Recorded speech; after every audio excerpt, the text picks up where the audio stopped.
Драги присутни, добре дојдовте на панелот Иновации и дигитална трансформација, предизвици на планирање долгорочен раст и одржливост на финансиските услуги.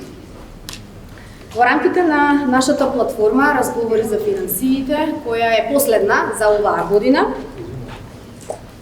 Ме слушате добро? Да. Добро.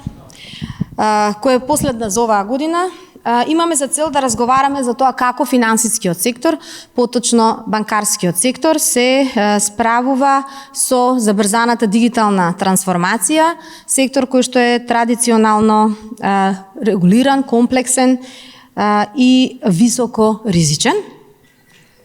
Финансискиот сектор генерално во последните 3 децении се соочува со многу забрзана трансформација. И можеме да кажеме од сите сектори можеби најинтензивно е изразено токму во финансискиот сектор.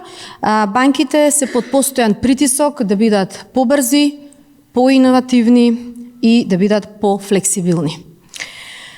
Целта на оваа дискусија е да добиеме реални увиди за тоа како новите технологии влијаат врз работењето на банките, влијаат врз растот, врз стабилноста и врз иднината на банкарството. Денес ќе отвориме простор за дискусија на следниве теми. Како банките се справуваат со новите технолошки стандарди? Како дигиталните алатки ја редефинираат вредноста на услугите, безбедноста на услугите на банките и нивната оперативна ефикасност?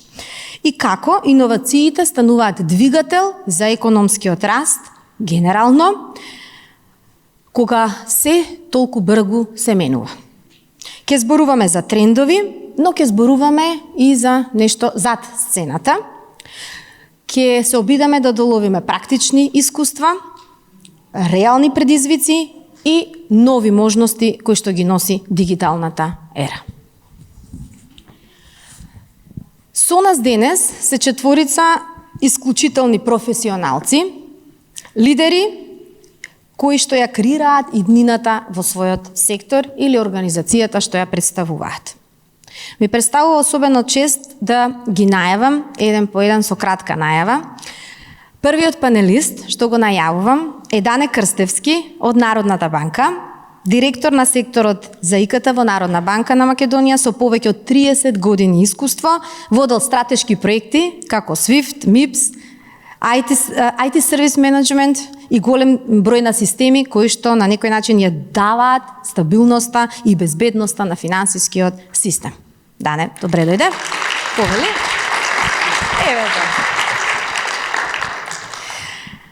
Следно, тука е Евангелија Калупци од Стопанската банка, АД Скопје, со над 24 години искуство во финансискиот сектор. Генерален директор за трансформација и стратегија, член на управниот одбор на Стопанска банка АД Скопје, еден од клучните архитекти на стратешките промени во банкарството. Повели Евгенија.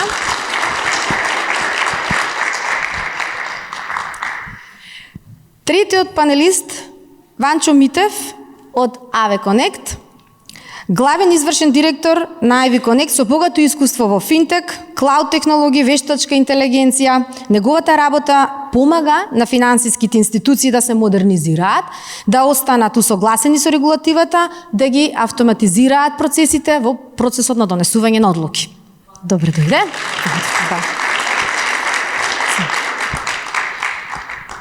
Исто така, со нас е и Александар Ѓорѓевиќ од Шпарка-се банка, експерт за технолошка и дигитална трансформација.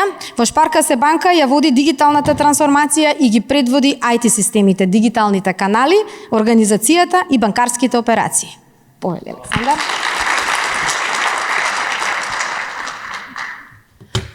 Ви благодарам на сите што сте дел од овој панел. Така побаво да ве видам. Предлагам да ја разработиме денешната тема низ 3 главни области: дигитална трансформација, реалност наспроти очекувања, иновации и технологии и долгорочен раст и одржливост. И секако ќе оставиме простор за прашања од публиката, доколку ги има на крај.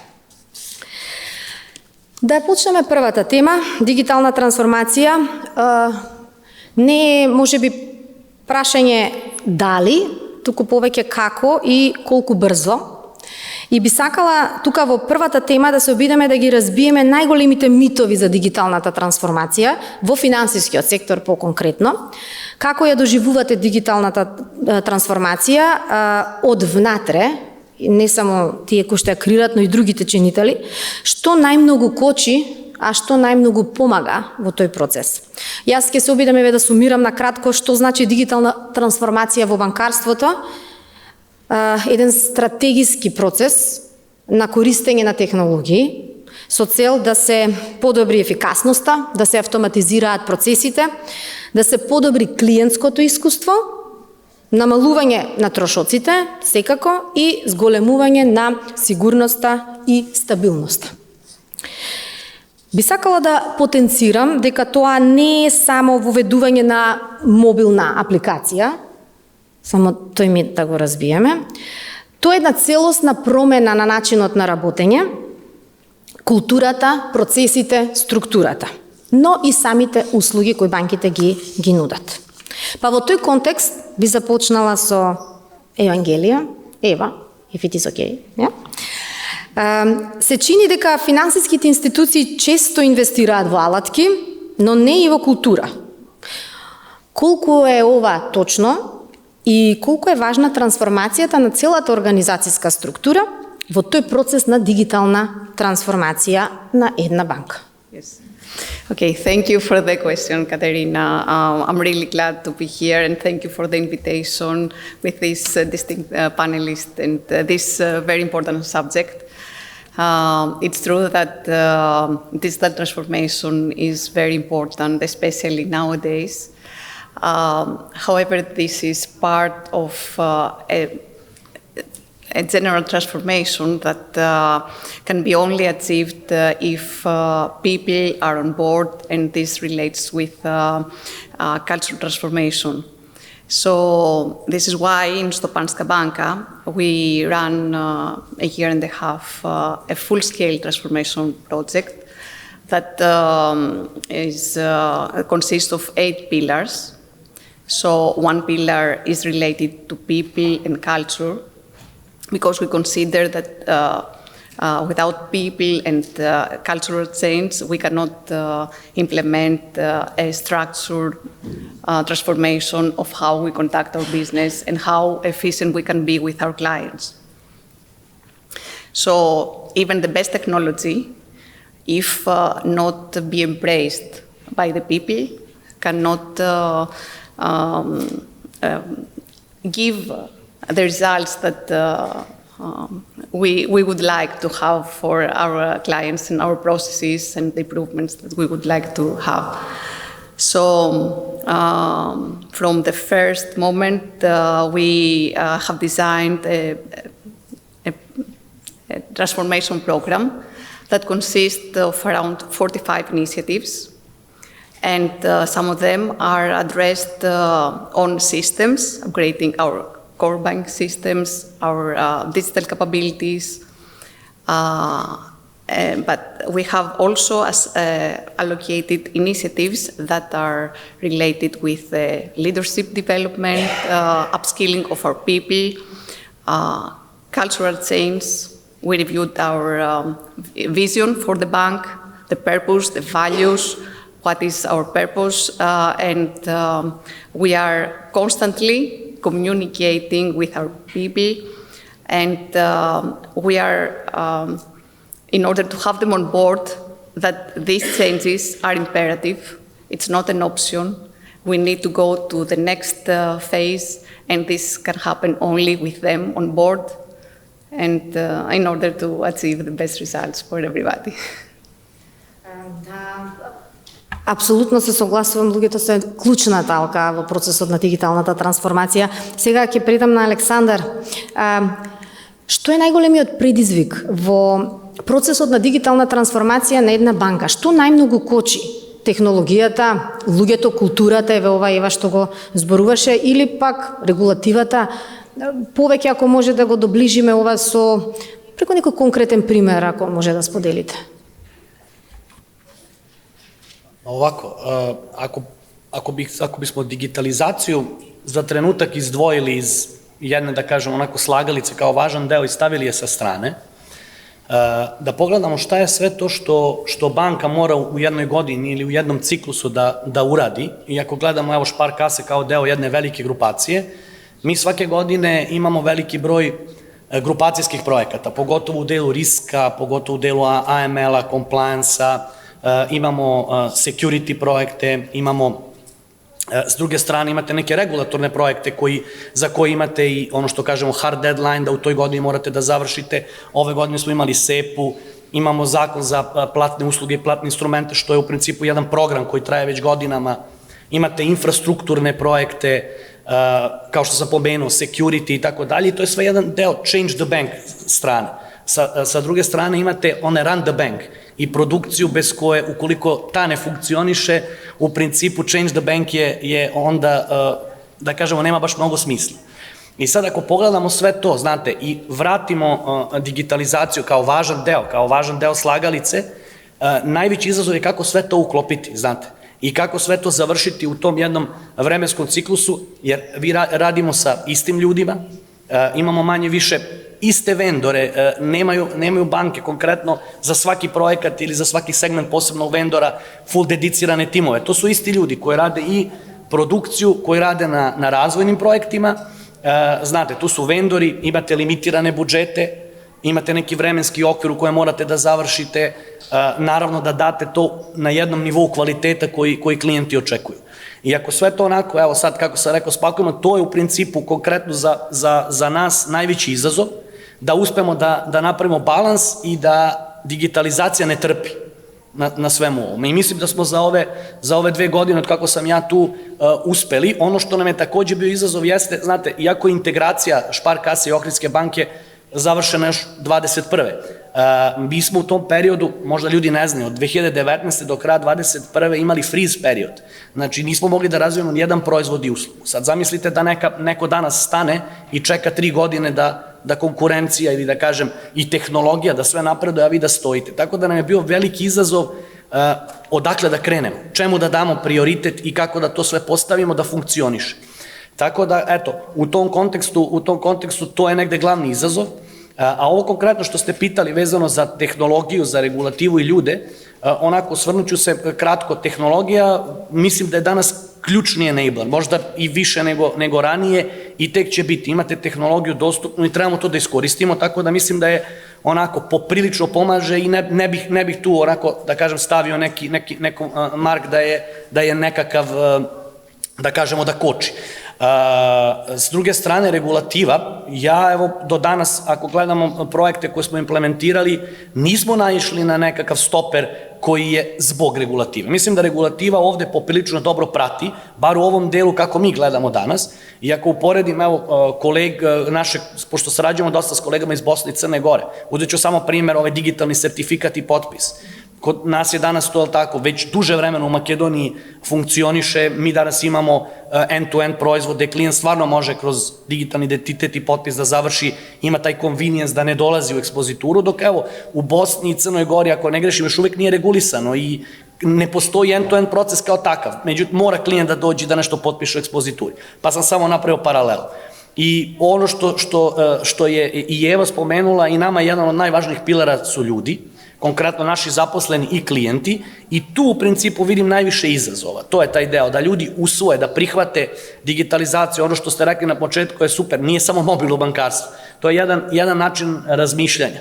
I ljudi treba da usvoje, da prihvate, znate, da izađu iz onog mindseta to tako radi ili to tako danas funkcioniše i da krenu napred, da budu ambasadori, promoteri i da na taj način edukujemo i klijente.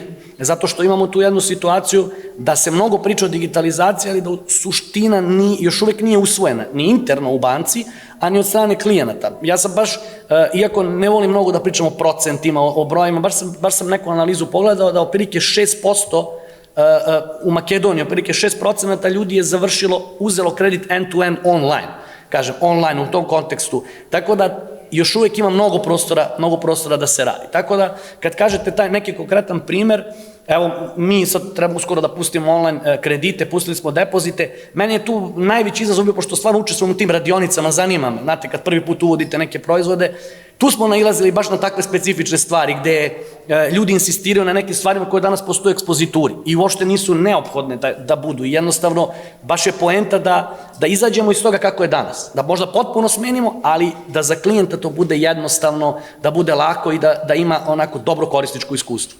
I, znate, dođete u neku situaciju, tako mora, tako je danas i tu su najveći izazovi da objasnite ljudima da to usvoje. I evo da završim ovaj deo, uzet ću jedan primjer baš naših kolega iz Rumunije.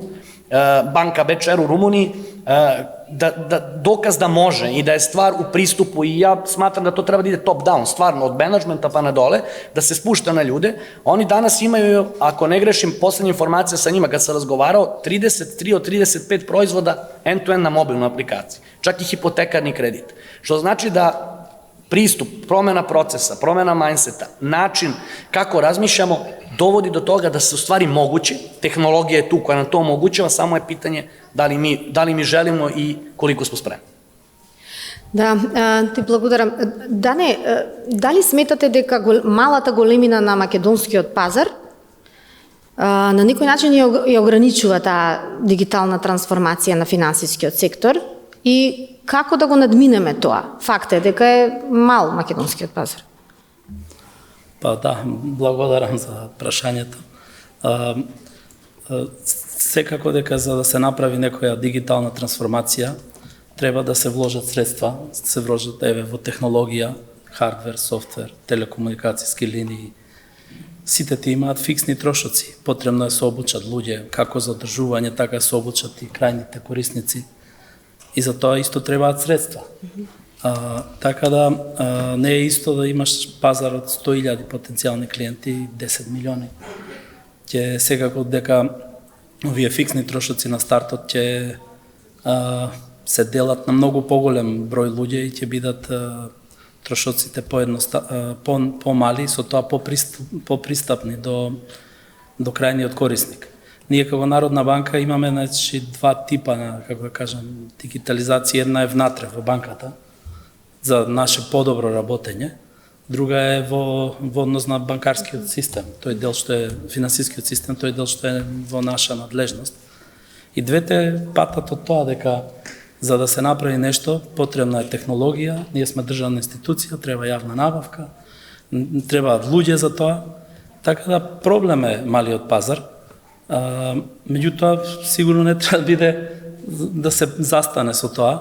Има начини како да се подобри и како да се надмине малиот пазар. Еден најважен по мене при секоја дигитализација на некој процес треба да се симплифицира, да се види што е навистина потребно и да се вложува паметно, да се вложува во оние работи што се корисни, а не само да се види дека е тамо некаде нешто имало многу и сега и ние ќе го направиме истото и после нема кој да го користи. Тоа е едно е симплификација, второ можеби треба тоа во Македонија, јас не го гледам многу, треба соработка помеѓу финансискиот сектор и заеднички вложувања во заеднички системи. Едно може само банкарски, например, а друго може и на државно ниво. На државно ниво Народна банка обезбедува неколку сервиси за банките, па и за граѓаните. Меѓутоа, може и понатамошно здружување, например, за перење на пари, сите имаат различни системи, не знам, може некој за спречување на перење на пари. Понатака за cyber security, значи сите банки се отворени да сами се бранат, сами воспоставуваат стандарди. Може би можело еден заеднички security operation центар. Ние како Народна банка вложивме во еден security operation центар за да не работат наши луѓе 24/7. И веќе се исплати, бидејќи ние не трошиме средства, него плаќаме многу помала сума, бидејќи тие што дежурат за поголем број на институции. Секако ако тоа се зголеми, ќе стане веќе како услуга како секоја и нашите трошоци како Народна банка ќе паднат, а и на банките би имале пониски трошоци. Така да, второ е да се заеднички да се работи на мал пазар. И трето е регионализација. Сега, например, еве, Народна банка, може да знаат банките, се труди да воведе ТИПС клон за инстант плаќања во македонски денари. Тој се прави регионално заедно со банките на централните банки на Босна и Херцеговина, Црна Гора, Албанија, Косово, а и Србија ќе биде вклучена преку ќе може да се комуницира преку еден додатен систем, се уште не е вклучена. Така да на со регионализација се споделуваат трошоците на регионот. При тоа се добива и пристап до нивните плаќања, може би ќе се успее да се добие пристап до нивните плаќања. Треба да видиме да му даеме можност. Така да има начини како да малиот пазар преку овие, например, 3. Ти благодарам. Владо, сега погодивме, се извинувам. Без научари која сакам да читам. Дајте ми перспектива од двете страни. Дали дигиталната трансформација е повеќе техничка или повеќе организацијски процес за една финансиска институција и ако може го спомнам, како се менува клиентското искуство во дигиталната ера? Така. Прво се заблагодарам што не повикавте на овој панел и околу иницијативата што вие правите и ја креирате околу awareness, околу дигиталната трансформација и проблемите евентуални што се случуваат околу неа. Јас секако можам да дадам одредени коментари од аспект, како што кажавме, се сложувам доста со работите со скоро се што кажа Александар, од нивна перспектива, ние сме од другата страна, да речеме, на таа дигитална трансформација. Тоа што можам да го кажам е дека дигиталната трансформација од технички аспект е многу екзактна. Значи, со одредена бизнес анализа многу лесно може да се детектираат каде се слабостите, каде имаме тесно грло во процесите, да речеме каде нешто може да се убрза, каде нешто може да се автоматизира, да се дигитализира. Значи, тоа е многу конкретно. Додека ние барем нашиот заклучок е дека организацијскиот аспект е да речеме поголемиот проблем во дигиталната трансформација, бидејќи тука се работи пред се за културата на луѓето, за промени во одредени типови на работење, за, како што кажа и Дане, за едукација на луѓето, значи мајндсетот на луѓето и така натаму. На сето ова само ќе додадам и некои работи од типот на традиционалното банкарство наследуваат одредени стари системи кои што, да речеме, не може да ги поддржат сите овие напредни дигитални алатки кои што ги бараме и кои што се очекуваат од банките и на крајот денот мајндсетот на луѓето кои што се на одлучувачки позиции во да речеме во организацијската структура на банките. Сега околу тоа како би се менувало клиентското искуство, јас ќе се вратам малце наназад историски. Јас се сеќам порано како деца, мајка ми ќе ми намачкаше лепче ајвар и ќе излезев надвор, зашто се случуваше надвор. Таму се случува работите. Денеска е обратно. Денеска се случува внатре на мрежите дигитално. И овие генерации сега сакаат ако може да завршат своите работи од дома, брзо, едноставно со користење на дигитални алати.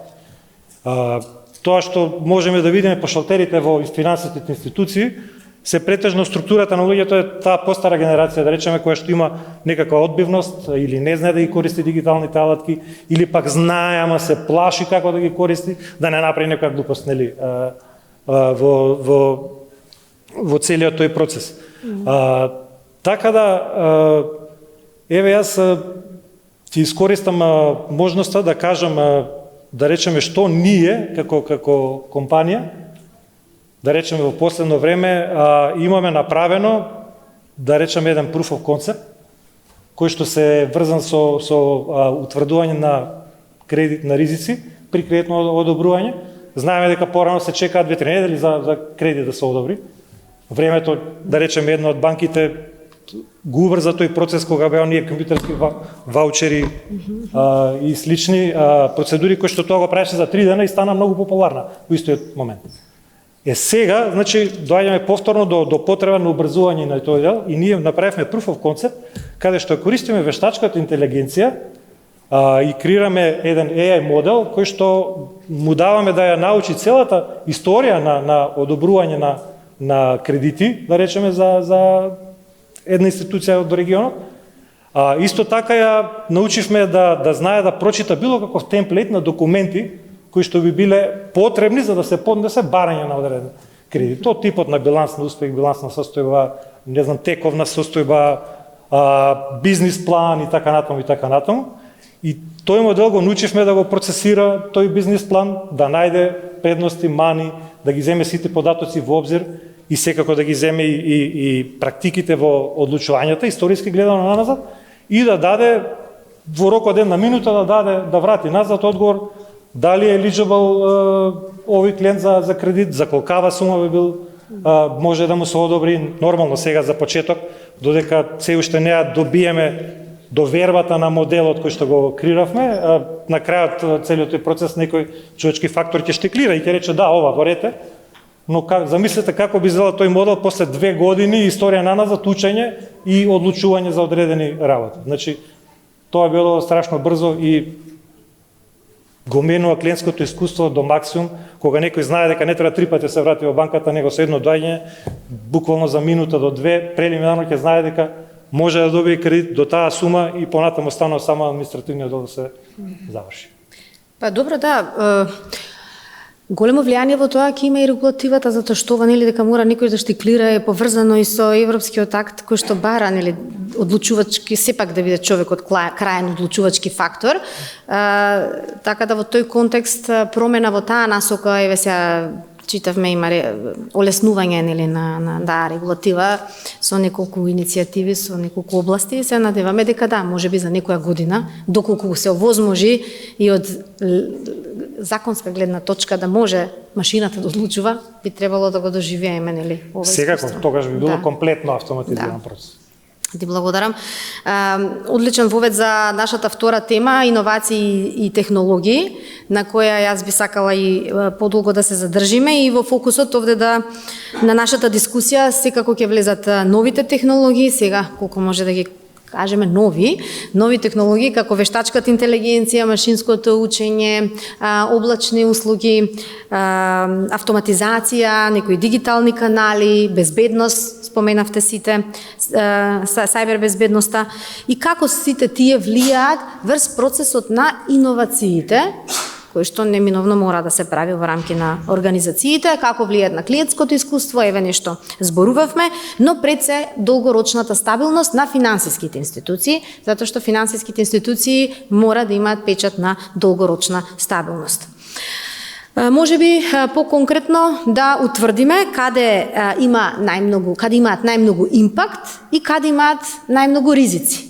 Нестој контекста ги. Па во таа насока еве да отвориме дане кои се досегашните иновации на нашата Народна банка, за кои сметате дека биле помеѓу поважните, покорисни и кои можеби конкретни дигитални проекти или реформи во Народната банка ги сметате за најважни или ги гледате како приоритет во следните 5 години. Гувернерот најави нешто за некои иновации на последната конференција за финансиски институции. Повели. Благодарам за прашањето. Стварно се да се издвои кои се поважни во толку многу години постоење на Народна банка, малку и неблагодарно. Некој може да каже зашто го каже на Народна банка е во процес на Народна банка е во процес на постојана дигитализација. Во тој процес, значи, речиси се исфрлени сите оние хартиени документи кои некој мора да дојде кај Народна банка, се одвива дигитално. Сепак има некои работи кои се останат и може да продолжат и на хартија, заради така што другата страна не може да пристапи дигитално или не знае, не сака, така натака. Значи, ние една голема иновација што имаме постигнато е, например, воведување на РТГ системот во 2001 година, кога ради тој систем фактички во Македонија се и донесе закон за дигитални документи и дигитален подпис. Тој закон на Народна банка и го помогна на Министерството за финансии на владата да го донесат. Тој закон важеше долго време до пред неколку години, кога сега се надгради со овој закон кој што го спомна Александар, согласно кој веќе работат неколку шеми за иновации, за идентификација. Во МИП системот за прв пат имаше плаќања во реално време, веднаш од банка до банка во секунда и помалце.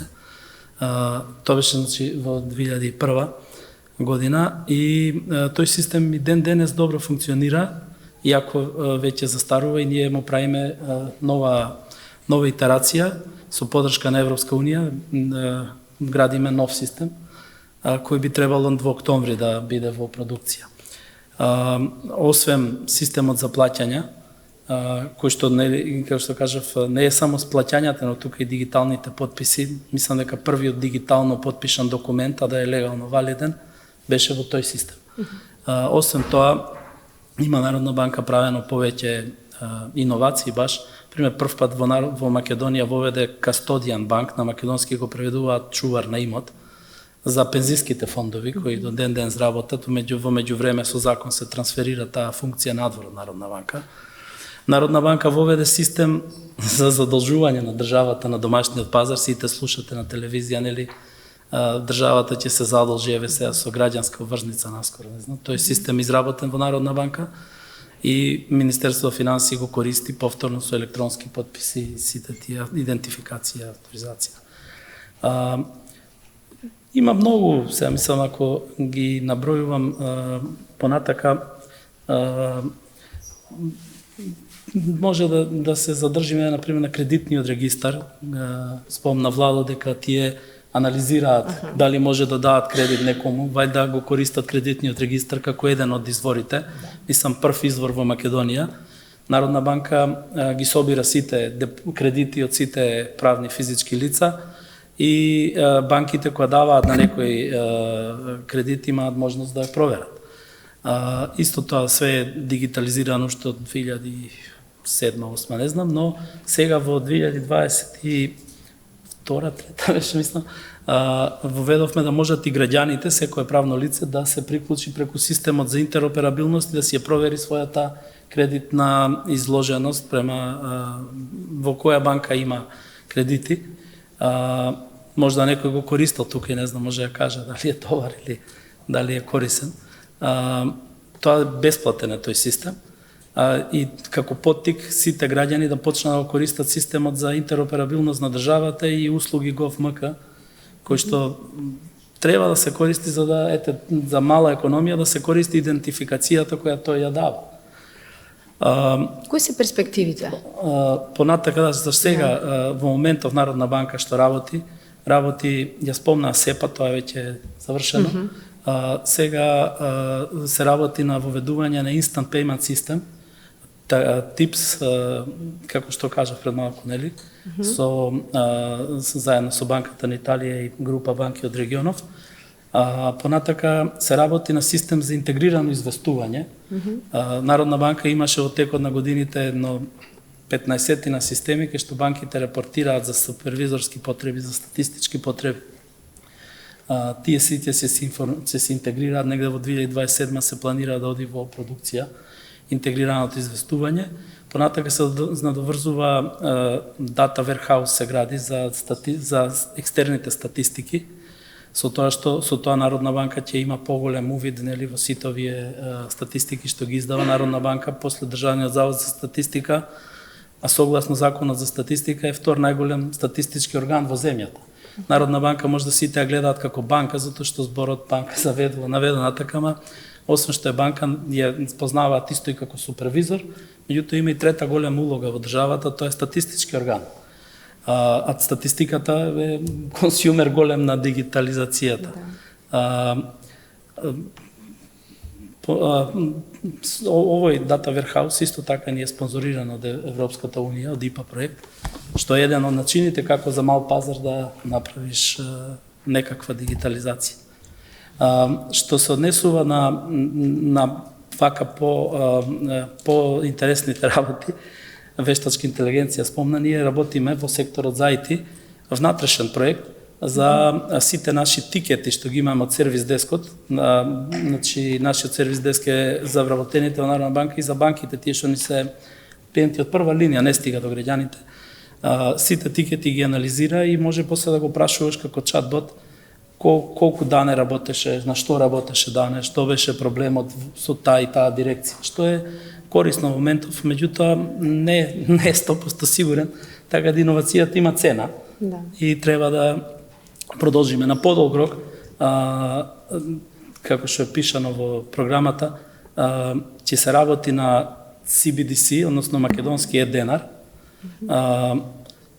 Од техничка гледна точка, јас ти ме представи, јас сум од секторот за IT, за технологии се занимавам. Од техничка гледна точка тоа е прилично апсолвирана работа, меѓутоа од корисничка гледна точка треба да се провери уште еднаш, имаме тим од повеќе луѓе кои што економистите анализираат дали е физибилно да се воведе ДНР. Као што гледаме Европската централна банка, сигурно ќе го воведе еврото, го најави многу пати дека ќе воведе дигитално евро. Од друга страна, Трамп забрани на Federal Reserve да издадат $1. Така да ќе видиме, тоа е подолгорочен проект. Да. Благодарам, интересно. Ива, може ли да ни споделите или да определите кои иновации во рамки на вашата банка дадоа резултати, а кои не ги оправдаа очекувањата? Или да споделите со нас што научивте од неуспешни иновацијски проекти? Види, во иновација грешки нема.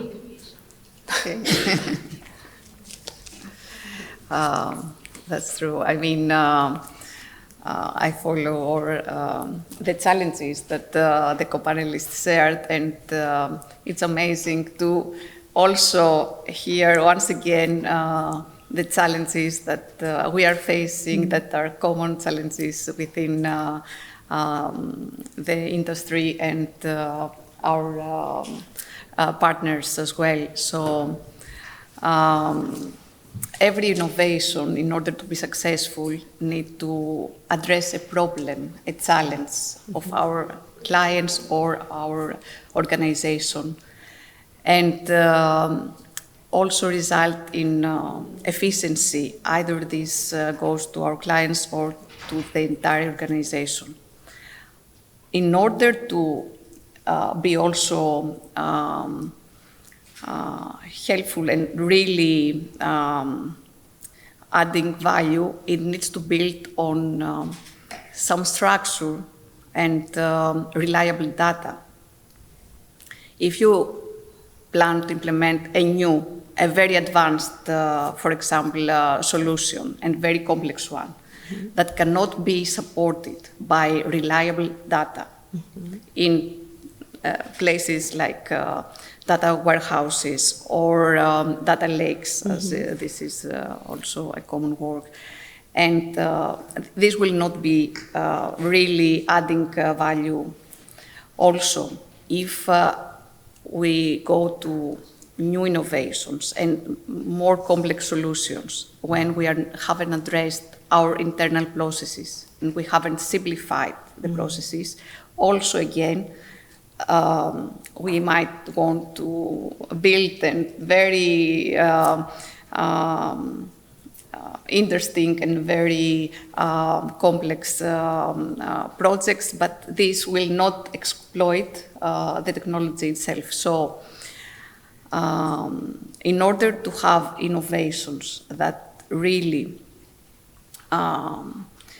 produce the value that we would like to have, it needs to address real problem needs. It needs to build on reliable data and simplified processes, and it needs to be embraced by the new users, by our people. If we implement new solutions and our people are not either upskilled to really use, or if our clients find it complex or we have not trained them how to use, then it will not bring the financial results that we would like them to have. So this is a basic rule, and this is why before implementing solutions and building and investing in new IT solutions, new systems, we do our analysis, we review our strategy, the long-term strategy, each area and each business line is focused on addressing their needs, their priorities, what are the real challenges. Then we discuss among each other. We also put on the table the investment cost and also the income that this investment will generate, so that we don't implement this kind of IT solutions that will end up in either complex procedures that will not add value either to our internal organization or to our clients, and they will result in failure. So also what is important to have in mind is that technology is advancing in a very fast pace. So it's very important to build an architecture that is modular, that is adaptable, that is agile, so that you can easily, when you see that something is not working, something is not adding value, you can exclude from the process, and you can build on the architecture the additional elements that you'd like to have. Благодарам. Ива спомена дека технологијата го менува работењето на банките. Која технологија најмногу влијае на начинот на работењето на банките денес, односно најмногу влијае да се промени начинот, да го менува начинот на работење, и обратно, која технологија може би изгледуваше ветувачки, но ете не го даде посакуваниот резултат? Па, нормално и логично некако и темата на денешниот, да речеме, панел е вештачката интелигенција и клауд инфраструктурата се двете најбитни работи во моментов. Ќе тргнеме од таму од податокот дека денеска 80% од финансиските институции користат AI за препознавање на real time, во real time на препознавање на измами, така да, значи не станува збор дали која е најбитна, него јасно е дека вештачката интелигенција станува мотор на развојот во финансискиот сектор. И сега, што тука, на што се, да речеме, тангира вештачката интелигенција и примената вештачката интелигенција, ќе тргнеме, да речеме, од таму, од fraud detection, препознавање на измамите, каде што вештачката интелигенција дополнително, значи, со користење на системи кои што користат вештачка интелигенција, препознаваат лажни индикатори дека се работи за фрод. И со тоа успева да намалат 50% од трошоците кои што би настанале доколку продолжат со инвестигирање, значи со контрола и со понатамошни постапки дали е нешто измама или не е измама во моментот. Така да, мислам дека беше Макинзи или кој имаше податоци, некои статистики тука, Deloitte вели дека 20% заштедуваат на кредитни загуби со овој fraud detection. Исто така може да најде многу голема примена во контакт центрите. Замислете сега примена на AI чатботи, кои што, да речеме, ние како компанија имаме креирано повеќе, кои што ќе ги адресираат, да речеме, 70% од тие репетитивни барања што доаѓаат до контакт центрите и, да речеме, до тие што се поедноставни барања, со тоа што на луѓето работени во контакт центрите има возможност да се посветат на тие покомплицирани проблеми, со што нормално првин контакт центри стануваат поефикасни, а второ и клиентското искуство што ги имаат со тие контакт центри станува многу подобро. Трета работа е, да речеме, персонализацијата. Денеска клиентот не реагира на тие обични понуди што ги праќаат банките, оние basic услуги, основни услуги што сите ги имаат, така. Некој сака да добие понуда која што ќе биде можеби таргетирана на неговите потреби, на неговите потреби во моментот, да речеме. И така Макинзи има направено исто анализа дека пријавуваат 10 до 15% зголемен приход компаниите кои што користат персонализирани понуди во нивниот систем. Сега зборуваме за тоа дали клауд технологијата е неопходност или е некој тренд, така да речеме. Првин гледаме дека цело време некако клауд технологија ги спојуваме со вештачката интелигенција во пакет, а знаеме дека банките на некој начин се и финансиските институции се приморани да имплементираат тие вештачка интелигенција и алатките што се користат, а вештачката интелигенција сама по себе бара многу поголема моќ. Значи компјутерска моќ и сето тоа за да може да се драјва, вие треба да инвестирате доста доколку тоа го правите он премис во собствените, да речеме, премиси. Така да клауд инфраструктурата дава можност да биете таа моќ веднаш, сега, во моментот, одма. Втора работа е што имате и добра, да речеме, ефикасност на трошоците, кај што вие, например, сега сакате да направите нешто и купувате на опрема доста скапа, која што со тек на времето прво се амортизира, второ капацитетот се намалува, доаѓате момент кај што треба да проширувате, да доградувате, и така натаму, а клауд технологијата ви возможува да плаќате колку што користите, на некој начин. Исто така, клауд технологијата ви овозможува подобра безбедност, сигурност и усогласеност, би рекол, што е доста битност со комплајенс некој кој што се бараат во банкарските сервиси. Во клауд технологијата вие сигурносните потреби, регулативите и комплајенс делоите ги имплементирате во самата клауд инфраструктура. И при имплементација на нови сервиси, нови апликации, да речеме, немате потреба повторно и повторно да го имплементирате истото, него веќе е таму, веќе е спремно за користење, многу брзо можете да ги пуштите во било која нова услуга, нова апликација или слично. Сега тоа што е и дополнително, да речеме, во корист и во насока на клауд инфраструктурата е што сите алатки се cloud native. Така да вие ако не ги мигрирате податоците, или ќе застанувате зад конкуренцијата, или едноставно ќе сте out of the game. Има туку уште некои статистики, ама ајде да не ве гнјавам со нив. Сега некоја технологија, да, тоа сакав да резултати. Некоја технологија што не даде резултати. Јас би ја спомнал блокчейн технологијата, односно не даде резултати какви што се очекува. Пред се зошто? Заради тоа што беше врзана со доста регулативи и тие прифаќања на тие регулативи одат доста споро. Второ, имплементацијата и интеграцијата е доста комплексна и тоа ги отежнува, да речеме, употребата на блокчейн технологијата. Да речеме, ние можеме да се пофалиме нешто на што имаме заработено, нешто веќе функционира, само како пример каде што користиме блокчейн технологијата. Платформата се вика Digital Livebox и јас би запрашал сите вас, дали сте размислиле некогаш што се случува со, да го наречам така, дигиталното богатство кое што го имате.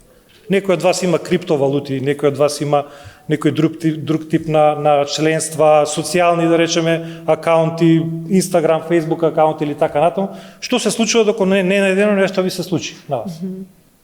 Вие го знаете само пасвордот, така одеднаш вашата фамилија нити има пристап на тоа, нити знае како каде се наоѓа ништо.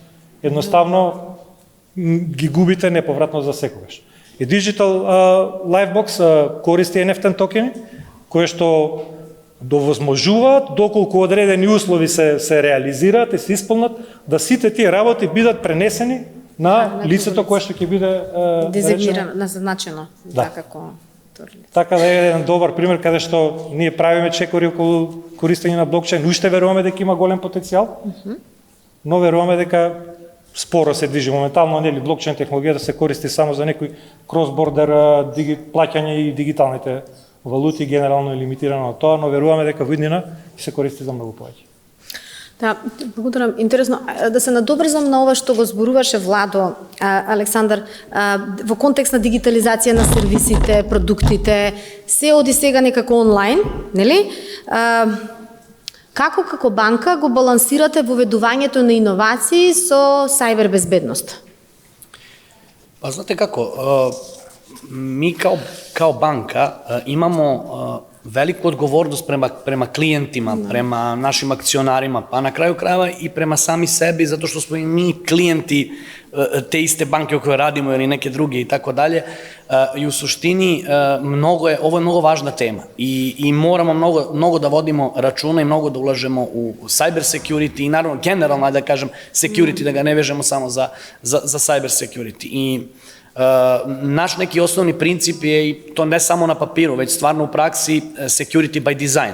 I trudimo se da, evo, bar ja od kako sam tu ove poslednje 2 godine, svaki projekat, svaka aktivnost koja se radi u kolegi iz information security, iz IT security-a su uključene od samog starta, da vidimo da li određene stvari i naši standardi zadovoljavaju i pokrivaju, da kažem, obezbeđuju dovoljan nivo cyber security-a ili su potrebne neke dorade, neke dopune i tako dalje. Ono što je naša velika prednost jeste što smo deo, kao što sam spomenuo, velike grupacije i Erste Steiermärkische na nivou grupe mnogo ulaže u cyber security. Imamo odličan governance, imamo odličnu saradnju sa grupom, gde praktično osim tih godišnjih revizija imamo razne radionice, lessons learned, best practice, dosta nam pomažu u delu čak i regulative koja još uvek, na primer, nije možda na snazi u Makedoniji, doći će, ali mi od grupe dobijamo mnogo ranije informacije, čak i, da kažem, onako instrukcije da krenemo. Mi smo konkretno, kad govorimo o tome, već završili gapiranje za Doru i u principu spremamo jedan action plan koji će, sa čijom realizacijom trebamo da krenemo od naredne godine. Spomenuta je baš priča oko Security Operations Centra. Mi imamo početkom januara sastanak sa grupom. Erste je uveo jedan poprilično ozbiljan Security Operations Centar poslednjih par godina. To je dosta i evoluiralo, tako da mi onako čekamo kao jedna mala banka da dođemo na red, ali i očekujemo da će biti što pre da se onboardujemo na grupacijski Security Operations Centar. Imamo, ove godine smo, i to su rekao poprilično ponosan, napravili jedan Security Competence Center sa kolegama iz Erste Srbija i kolegama iz Bosne, jer smo vidjeli tu mogućnost za saradnju, mogućnost da delimo znanje, mogućnost da nam kolegi iz Srbije koji su, da kažem, u jednom segmentu ispred nas, da nam pomognu u implementaciji rešenja, da nam pomognu da neke stvari, da kažem, dobro predvidimo, da se bolje organizujemo. Deo je ne samo tehnologije, nego organizacije. Tako da imamo jedan pilot projekat vezan za privilege access management i multifactor authentication, završavamo do kraja godine i sledeće godine trebamo da krenemo i sa identity access management. Napravili smo čisto neki pilot da se vidi, za sad se ta saradnja ovako poprilično isplaćuje. Tako da, eto, ako gledamo sa tog aspekta, znate kako, tehnologije koliko vam donose dobrog, tako isto imate sa one druge strane ljude koji rade na tome da tehnologiju iskoriste da kažem, za nekakve prevare, za fraud i da vas, da kažem, u nekom negativnom smislu. Tako da naše je da uradimo, kako se kaže žargonski, domaći zadatak, da postignemo najviši mogući nivo standarda. Sad, znate kako, 100% sigurnost ni u čemu nije moguća, ali ako ste vi uradili sve i ako konstantno unapređujete, mislim da je to jedan dobar put i jedan, onako da kažem, pravi put i dobar pravac. Благодарам. Дане, споменавте дека сте втор статистички центар како институција.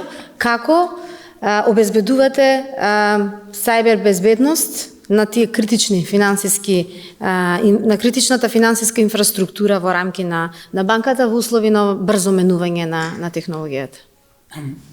Па, не само ради статистичките податоци, пред се обезбедуваме безбедност ради $5 милиарди девизни резерви, кои што се, мислам, главен таргет би биле. И имаме многу податоци за статистиката, во која има и индивидуални статистики, но и за супервизијата, во која има индивидуални податоци за сите банки. Така да, при дигитализацијата, со оглед дека све е дигитално и се ти е на дланка, можеш веднаш да ги собереш податоците, секако дека многу треба да се занимаваме и со сајбер безбедноста. Сајбер безбедноста Народна банка е организирана на 3 нивоа на заштита.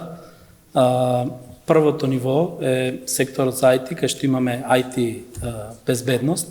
Понатака имаме второто ниво, каде што имаме Information Security Officer, кој што се занимава со безбедноста на информациите, што вклучува не само технологијата, него и постапувањето на вработените бизнис процесите дали се согласно со законите пред Закон за заштита на лични податоци.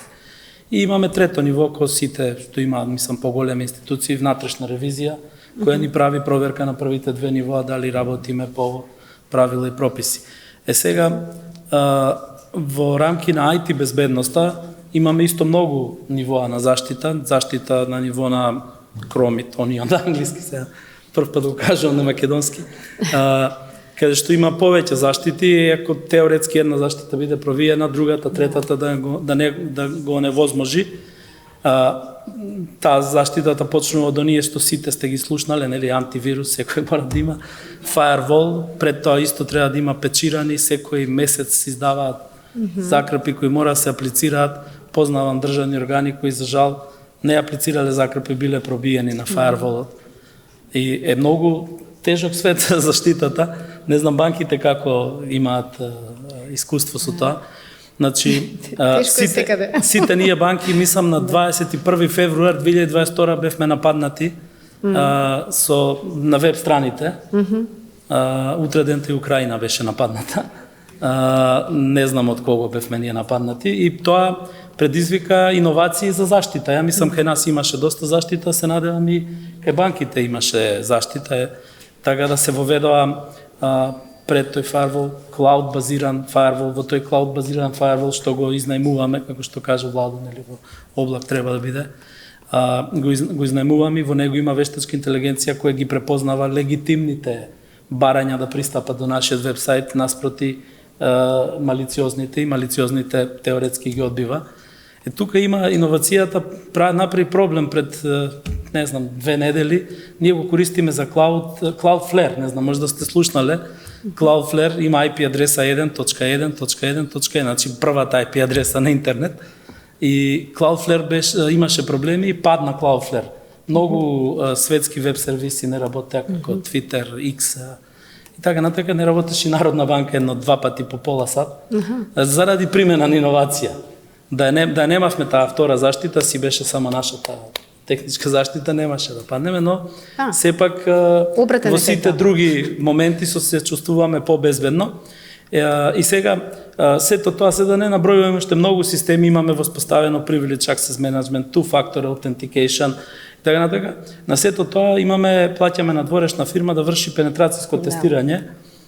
При тоа пенетрацијското тестирање оди во двете нивоа, не само на техниката, тука и највеќе се задржува, но имаме и на вработените, им се јавуваат со имејлови, со SMS-и, со телефонски повики, тестираат вработените колку се спремни да реагираат во случај на напад на вработените. Зашто безбедноста, осем техниката што треба да е безбедна, зашто се грижиме ние, треба и вработените да бидат безбедни, зашто се грижи тоа второ ниво.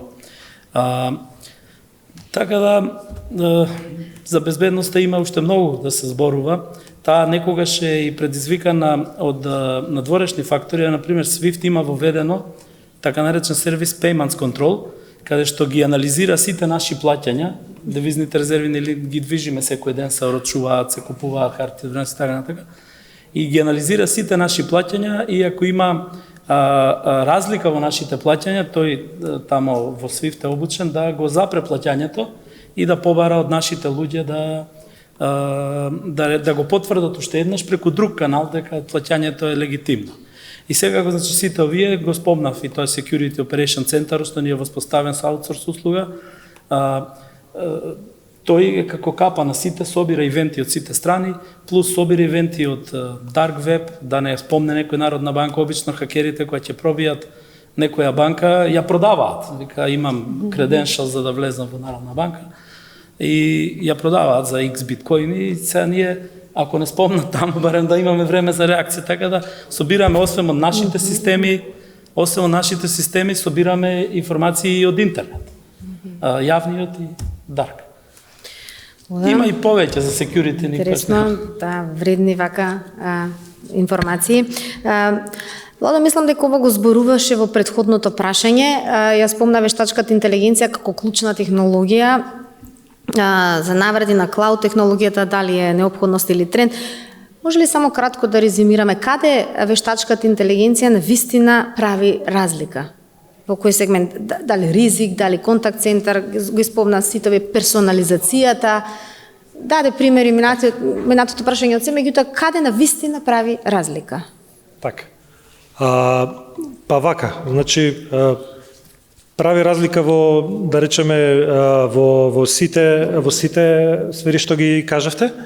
Најмногу разликата се приметува, значи би спомнале три работи како што кажавте, брзина, потоа имаме доверливост и сигурност, како и персонализација на понудите.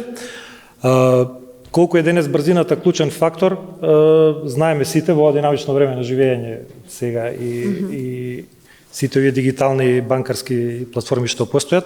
Ќе ги спомнам само на светско ниво, да речеме Revolut и N26, кои што со нивните инстант трансакции и нотификации, едноставно традиционалниот банкарски систем го бутна уште малце посилно да што побрзо ги модернизира и ги соврши своите постоечки платформи.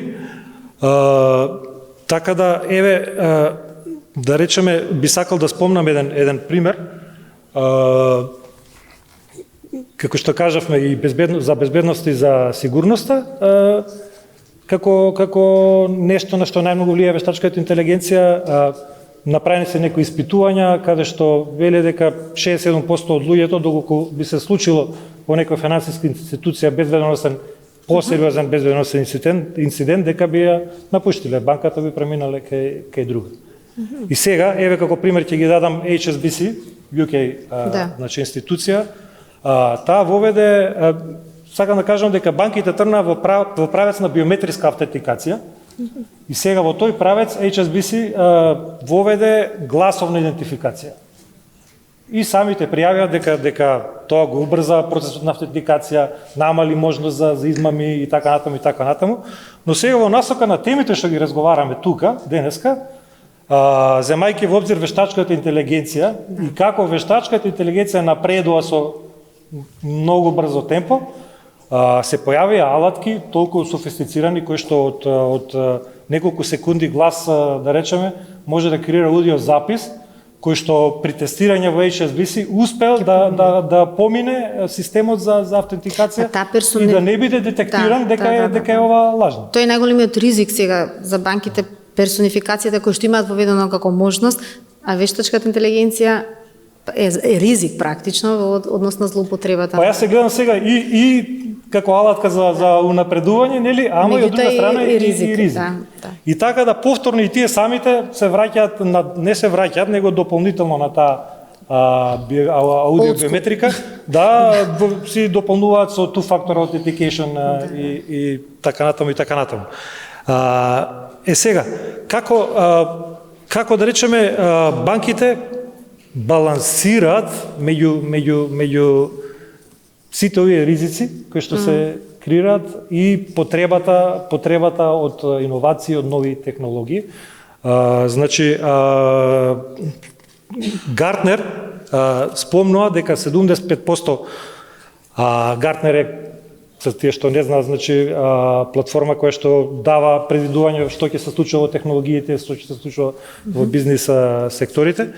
Предвидуваат дека 75% од банките ќе користат клауд технологијата и вештачката интелигенција за автоматизација на усогласеноста, да речеме, во кај нив. Од кој аспект го велам тоа?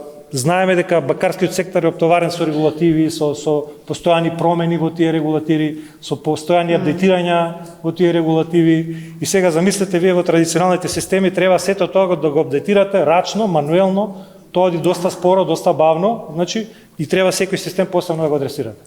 И сега кога се тука вклучени клауд инфраструктурата и вештачката интелигенција, тие се веќе, да речеме, предефинирани, да го кажам така, и сите овие промени можат да ги автоматизираат и да ги проследат по системите надоле страшно брзо. Затоа, велиме, например, клаудот ни овозможува таа скалабилност и брзина која што ја бараме при воведување на нови сервиси, на нови апликации, додека велиме compliance as code како израз, е нешто што во клауд инфраструктурата е веќе репрограмирано, значи сите тие compliance побарања што ги има да бидат вградени и да многу лесно оди било кое ново додавање и представување, да речеме во понудите на финансиските институции. И исто така би рекол дека како да кажам, има доста промени во начините на работењето, во правилата на кои што работат банките, и сите тие промени, клауд инфраструктурата и вештачката интелигенција овозможуваат да направат автоматско апдейтирање на политиките, да речеме, на самата компанија и да ги вгради сите тие регулативи во постоечките системи без да се прави било каква реконструкција во постоечките системи. Тоа би одело побрзо и поефикасно. Во овој контекст, Александар, каде вие гледате најголем импакт на вештачката интелигенција низ призма на банкарското работење? Бек офис, анализа на ризик, контакт центар, персонализација на услугите, иако верувам имате нешто имплементирано, кои KPI ги следите за ефикасноста на вештачката интелигенција? Ево, мислим да колега и генерално Владо покрио највеќи деове да се не понављамо, значи и у делу спречавања ризика и контакт центру и тако дале. Мислим, оно што знамо, ево видимо данас, едноставно постала е вештачка интелигенција свакодневница. И ви данас, оно што Владо рекao, смо били деца, излазили смо наполе да се играмо. Ви данас имате децу која, у ствари, уместо чак и неких игрица, користе вештачку интелигенцiju да нешто раде, да нешто праве. Така да, тоа е стварно онако постало свакодневница и види се примена апсолутно свуда. Ми као банка имамо посебан сегмент кој се односи на вештачку интелигенцiju и на роботизацiju. Mi smo u ovoj godini prioritet dali robotizaciji, jer smo tu videli onako dosta quick winova, znate, mali effort, ali veliki impact. Baš sa kolegama iz IVC-a smo završili 3 procesa, robotizovali 3 procesa, završavamo 4. i tu se stvarno vidi onako velika ušteda i veliki dobar rezultat u kratkom periodu. Što se veštačke inteligencije tiče, kada smo, da kažem, počeli da analiziramo i u saradnji sa kolegama iz grupe, ono što smo prvo, od čega smo počeli, da li smo mi stvarno spremni, znate, šta su preduslovi, pošto, ajde da kažemo, kao ključna stvar su podaci, da li imate kvalitetne podatke, strukturirane, dostupne, i mi smo prvo krenuli u tom delu da se bavimo preduslovima. Imamo jedan projekat koji se zove Data Driven Bank i dosta radimo u tom delu, ali smo našli prostor gde vidimo mogućnost. I isto, evo, da kažem, opet tako se poklopilo sa kolegama iz IVC-a, radimo na jednom projektu koji je interni chatbot, pošto mi imamo mnogo grupacijskih politika, procedura, internih politika, procedura, uputstava i tako dalje. Trebalo bi uskoro to da spustimo i da pustimo na produkciju. Ideja nam je bila da vidimo kakva će prihvaćenost biti unutar banke. Prvo da pomognemo kolegama da lako dođu do informacije, brzo i tako dalje, a da s druge strane da vidimo primenjivost. Mi takođe kroz grupacijski Office 365 tenant imamo i Copilot i odradili smo neke obuke na nivou menadžmenta i polako spuštamo na ljude da vidimo koliko će ljudi stvarno koristiti. Znate, danas stvarno Copilot može mnogo da pomogne i u sumiranju mailova, u pripremanju prezentacija, različite dokumentacije, sad da ne nabrajam, da pravi notes i tako dalje. Tako da tu se stvarno vidi jedna onako poprilično primjena, ali eto, kao i deo za digitalizaciju, edukacija je važna i usvajanje, pošto ljudi, hteli da priznamo ili ne, imaju strah da će ih to zameniti, da će ih roboti zameniti u nekom delu, da će ih AI zameniti. Mi robotizaciju, pa evo i AI, radimo u kontekstu da ljudima olakšamo te repetitivne manuelne stvari, a da mogu više da se fokusiraju na kompleksne stvari, na advisory business, na sales i tako dalje. Tako da, i evo, pošto ste me pitali gde vidim primjenu neke KPI-eve bih, evo, baš za KPI-eve bi se fokusirao više na ovaj RPA deo, gde stvarno merimo prvo koliko smo FT-eva realno oslobodili, ne u kontekstu da ne rade, nego da pratimo, znači da li smo uspeli da ih oslobodimo, da se više bave ovim stvarima koje sam spomenuo, koliki je procenat grešaka. Imamo negde, da kažem, target da je to 0, ali ispod 0,5% da robot pravi grešku je neki dobar target. Koliko smo smanjili vreme nekakve obrade, da li za 50-70%. To su neki realni KPI-evi koje danas merimo. I evo da zaokružim ono što ste rekli, primjena, da nešto što možda nismo pomenuli I mislim da je negde, da kažem, u delu digitalizacije konkretno dobra primjena u delu da AI bude, da kažemo, asistent ili savjetnik bankarski kroz mobilnu aplikaciju ili ti kroz, ajde da kažem, pominjem mobilnu aplikaciju jer nekako ta neka strategija da to bude integrated digital strategy, kao jedan kanal koji će biti orkestrator za sve, gde u stvari nećete imati, to je Vlado spomenuo, i personalizaciju, gde ćete imati, da kažem, takvog savjetnika, asistenta koji vam neće davati samo informacije o transakcijama, međutim, informacije o vašoj potrošnji, o štednji, evo, rekao sam transakcija, o složenim bankarskim, finansijskim pojmovima, da imate onaj contextual banking u kontekstu da dobijate ponudu za ono što vam u tom momentu treba, da prati vaše ponašanje i tako dalje. I iza toga je poprilično važan engine i governance da vi sve te evente za ponašanje klijenata možete da prikupite, da ih strukturirate, da biste kasnije, kada imate dovoljnu količinu, mogli da ih primenjujete. I to je, da kažem, onako jedan preduslov koji traži vreme, traži ulaganje, tehnološko i organizaciono, ali siguran sam da je benefit onako poprilično veliki. Благодарам. Заокружуваме, полека доаѓаме до последната тема, а тоа е долгорочниот раст и одржливост и како со концептот на дигитализација и трансформација на работењето може да постигнеме долгорочен раст и одржливост.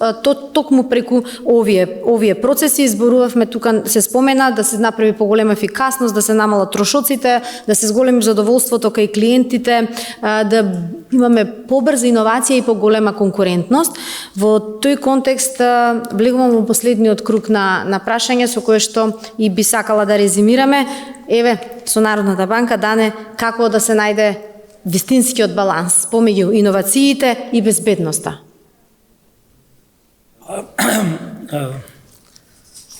Како да кажам, Народната банка има доста иновации цело време, постојано, како што кажавме, и треба да продолжи со истото темпо, да се наоѓаат местата каде што има вистинска потреба од дигитализација. Таа дигитализација ќе биде исплатлива, бидејќи има повеќе идеи за дигитализација, меѓутоа треба се селектираат сите што се најисплатливи. Постојано има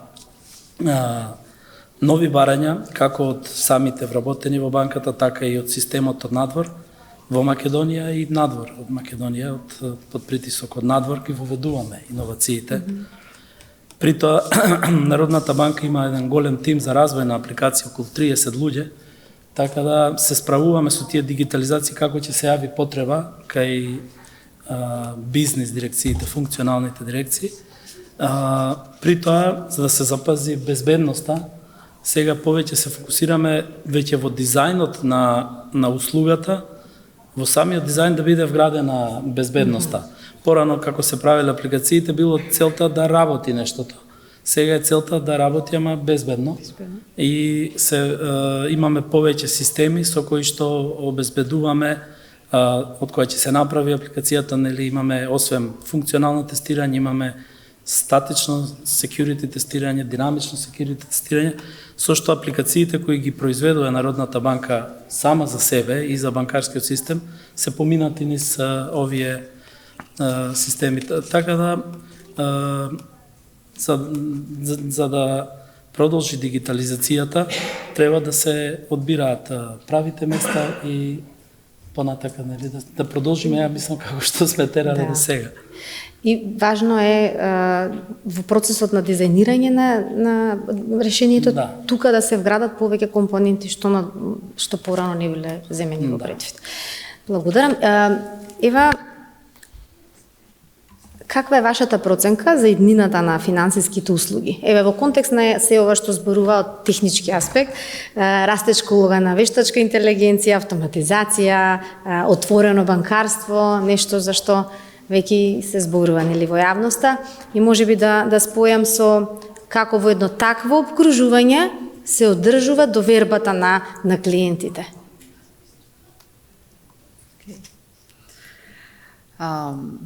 Yes, building on my distinct panelists, I won't repeat the same things. I think we have a lot of fancy tools to use. both internally and also externally, fraudsters or other people that might want to breach our systems. So I think we should be really careful on the use of these tools. We need to be ahead of time to always be aware of what is coming next. So that, because we are part of ecosystems, we are using, as we said internally, our mobile devices in order to do the digital services. Banks and more organizations will no longer build and rely on the relationships, the personal relationships, and on the brand names. They will need to shift to a different strategy and different ecosystems and platforms. So within these platforms, we'll need to choose whether we'll be leading or we'll be following and be just a part. But in order to perform in these systems and with these tools, we need to have very secure systems using AI tools, using cybersecurity systems in order to also deal with the threats. It's interesting that within the last year, the cybersecurity threats increased by 300%, and the time to breach decreased 99%, from 44 days to 5 hours. This is very, it's amazing. So we need, we need to be very vigilant, very cautious on this. So we need to internally redesign our process, our cooperation, so that we include in the design phase all the factors that may affect our operations. That means cybersecurity, data protection, regulation, so that we are up to date. We design processes, products that are, from one hand, what our clients need, on the other hand, are secured, so that we have secure services for our clients, and so that we can embrace future with open mind, but at the same time securely. Fully digitalized. Yes. Да ти благодарам, Ева. Во овој контекст, Владо, еве од техничка гледна точка, што бараат клиентите денес? Брзина, доверба, персонализација, комбинација? Генерално, нели, јас сум да зборувам од страна на тоа што финансиските институции како наши партнери бараат од нас да имплементираме како би го подобриле тоа клиентско искуство. Би рекол дека нашиот заклучок е дека сите овие работи заедно се потребни. Значи, брзината, рековме дека е многу битна во денешниот свет, и таа банка што ќе биде побрза, ќе биде покомпетитивна и ќе може да биде конкурентна со својата, да речеме, со останатите банки, и да природи едно клиентско искуство каде што клиентот ќе биде задоволен и ќе дојде повторно таму. Еве, јас ќе спомнам нешто што моментално работиме со финансиски институции во регионот, да се однесува на тие брзи кредити, веќе ги знаете, ги знаеме сите, така веќе има неколку апликации кои што функционираат така, каде што било кој кастомер доаѓа во одредена продавница и вели, јас сакам сега да го земам производот. Ние изработуваме мобилна апликација која што, како што кажи Дане, е поврзана со кредитно биро, е поврзана со системите на финансиската институција, и во зависност од сумата што ја бара, нели, дава некое брзо прелиминарно одредување, одобрено или неодобрено. веднаш се прави потпишување дигитално на самите договори и така натаму, но тоа што дополнително да речем ние го правиме и каде што банката или финансиската институција губи доста време е во користење на тие RPA, да речеме, автоматизации на процесите кои што се интерно се одвија од банката од како ќе стигне такво барање. Така да ние покрај мобилната апликација сето тоа е поврзано и со да речеме складирање на документите таму каде што е потребно, праќање на документите од кои до тие луѓе кои што се бара одобрување, архивирање на истите од кои ќе биде завршено, така да целиот тој процес се заокружува многу брзо. Околу персонализацијата би рекол, спомнавме дека сите очекуваат персонализирана понуда која што ќе одговара на нивните потреби сега во моментот. Многу од банките имаат воведено, значи, персонализирани понуди во облик на прата што се случува со клиентот, користат системи на вештачка интелигенција кој што пред време детектира, на овој клиент кај дајте му треба кредит. И значи уште пред да побара, они му нудат решение. Викат еве ова би ти дошло добро сега. Што е навистина битно и значено за клиентите. Така да би рекол дека буквално сите овие работи се битни и на сите овие работи мора да се посвети внимание доколку сака да се остане конкурентен и да се биде во тек со се што се случува во денешните. Александар, да се обидеме да дадеме одговор на ова прашање, како да се планира долгорочен раст во време кога технологиите се менуваат речиси на секои 6 месеци. Тука зборуваме за дигиталната трансформација на банкарските продукти и на сервисите и што би можело да биде клучен пресврт во овој процес, кој што очигледно не можеме да го спречиме, можеме само да се прилагодиме. Финално, како едно заокружување, која е вашата стратешка визија за иднината на банкарството? Јасно.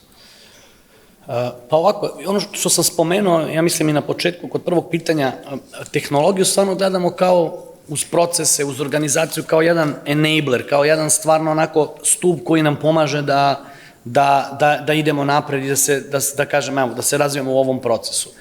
Ми конкретно као банка и као део едне велики групе, наша стратегија уствари дугорочnog развоја се базира на стварима koje se neće menjati u narednih 10 godina. Znate, one koje su stabilne u vremenu, zato što stalno, i znate, evo i razgovaramo šta će se promeniti, kakva će biti promena, međutim, onako, s jednog drugog aspekta treba da gledamo šta je ono što se neće menjati.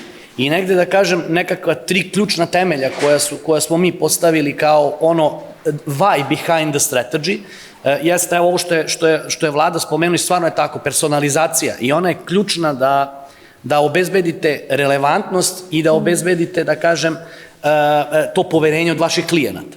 S druge strane, potreba klijenata u edukaciji u delu finansijskog zdravlja će biti sve veća i baš sam pročitao jedno istraživanje, zanimalo me od McKinsey-a, govorimo baš o mladima, generacija Z ili evo, ja spadam u milenijalce, da prije rekao 30% Z generacije, koliko god da danas stvarno koriste i toliko su digitalno pismeni, ne osjećaju se komfortno da sami donose finansijske odluke.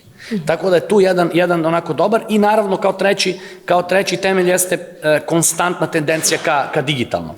Tako da u principu ono što, da kažem, negde u jednom momentu će sve banke imati iste ili slične proizvode. Znate, razlikovat će se verovatno u varijaciji da li imate ovaj tip ili onaj tip kredita, razlikovat će se u nekom delu user experience, ali manje više to će biti isto. Ja negde pretpostavljam, ne mogu da tvrdim, ali mislim da će onaj game changer, da će razliku praviti, da kažem, na koji način vi savjetujete vaše klijente, koliko im personalizovane, ne samo proizvod, to smo rekli, informacije dajete, pomažete im u celom tom procesu, da ste im, da kažem, partner u celoj toj priči. I ono što vidim kao izazov u jednom delu, pre nego što kažem ono što ste i pitali šta je to što vidim kao neko negde, da kažem, šta je to u budućnosti što bi možda trebalo da bude onako negde ključna stvar, znate, danas klijenti ne prave njihovo korisničko iskustvo. Ne stiču tako što upoređuju našu aplikaciju mobilnu naše banke ili drugih banaka. Korisničko iskustvo stiču koristeći, znate, neke Apple aplikacije, Instagram, Amazon i tako dalje. Na bazi toga kreiraju iskustvo i to očekuju od mobilne aplikacije koju vi imate. Ako im je jednostavno da su nešto danas naručili preko Amazona i sutra ujutru im je već stiglo, očekuju da danas ako preko mobilne aplikacije naruče karticu, ako ona stiže fizički da je već tu sutra. Dao sam samo kao jedan primer, ali to je jedno iskustvo i tu je mnogo teško parirati takvim da kažem, takvim rešenjima. A ono što opet onako gledajući na nivou grupe i gde se vidi negde da kažem budućnost, to je da ćemo imati taj nekako integrity channel strategy, da tako nazovem, a suština je, znate, da omni-channel nekako polako izumire i da će mobilna aplikacija biti glavni orkestrator svih interakcija sa klijentom. Znate, od self-servisa i svih proizvoda preko customer care-a i preko advisorija, kompletna komunikacija i kompletan odnos sa klijentom će biti preko mobilne aplikacije. I to je negde, da kažem, ono što sigurno dolazi, samo je pitanje ko će pre ili kasnije biti spreman i ko će, da kažem, da iskoristi ono što je danas dobro, što još uvek, bar u Makedoniji, digitalizacija nije game changer, ali vreme nam polako klizi i mislim da to je neki pravac u kome će se ići. Pa добро, така започнавме, или не е дигитализацијата, имплементација на мобилна апликација, меѓутоа се чини дека мобилната апликација останува клучниот порта преку која ќе се комуницира или ќе се пренесува таа дигитална трансформација што ќе настане во рамки на банките кон клиентите. Заклучокот мој би бил дека дигиталната трансформација не е еднократен процес, повеќе една стратегија која што се базира на одредена визија и спремност или храброст за иновации, зашто иновациите има и успешни и неуспешни иновации, меѓутоа останува фактот дека и банките ќе мора поотворено да влезат во тој процес на иновации и да си дозволат некогаш и да погрешат. Финансискиот сектор продолжува да се менува. Тоа е факт, а банките кои што инвестираат во технологија, рековме луѓе во култура на една дигитална трансформација ќе бидат победници на долг рок.